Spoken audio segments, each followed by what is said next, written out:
Olha, quem é que nunca deu aquela travada na hora de fazer uma pergunta em inglês, né? A gente fica what, where, when, who. Elas são super importantes, mas nossa, às vezes dão um nó na cabeça.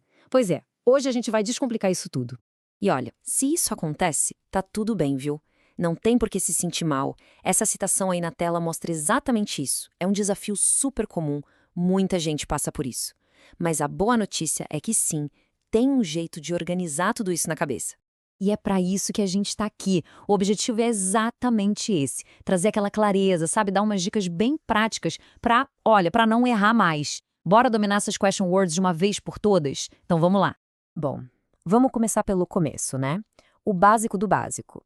Para construir uma base bem forte, a gente vai focar nas 4 palavrinhas mais essenciais. Porque, sério, se a gente entende bem essas 4, o resto fica muito mais fácil.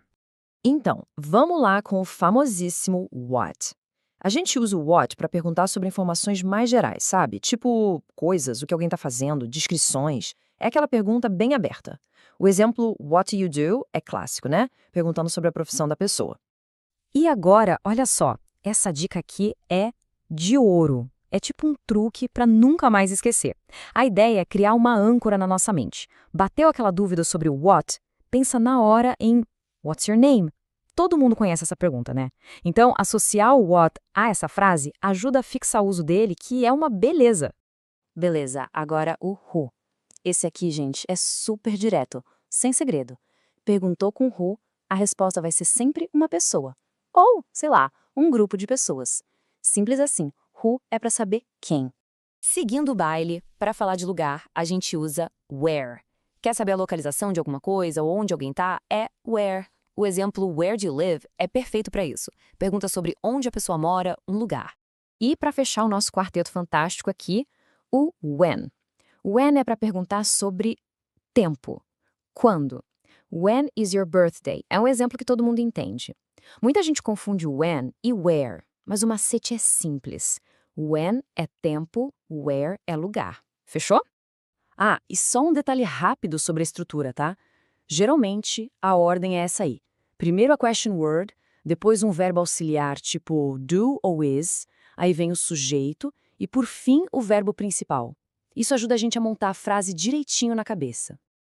Ok, essa base já está sólida, agora a gente pode avançar um pouquinho.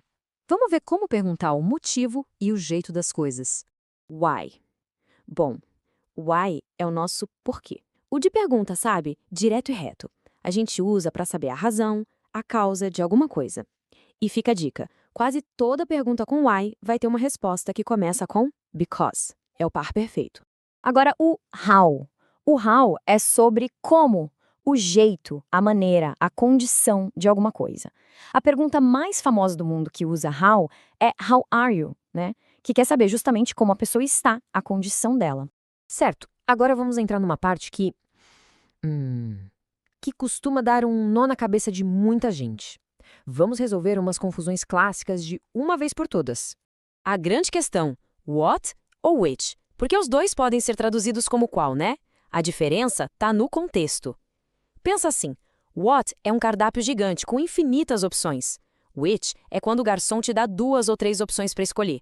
Ou seja, what é geral e aberto. Which é para uma escolha limitada. E esse exemplo aqui mata a charada. Which would you like, tea or coffee? As opções estão ali, na mesa, chá ou café. É uma lista fechada. Nesse tipo de situação, com opções limitadas, é sempre which. Ah, who versus whom? Essa aqui é uma dúvida até um pouco mais formal, digamos. A regra é, who faz a ação, é o sujeito. Whom recebe a ação, é o objeto. Sinceramente, no inglês do dia a dia, whom não é tão comum, mas é sempre bom saber que existe essa diferença, né? E para fechar esse trio, o whose. Esse aqui tem uma função bem específica, posse. De quem é? Se vir um celular dando sopa na mesa, a pergunta é essa. Whose cell phone is this?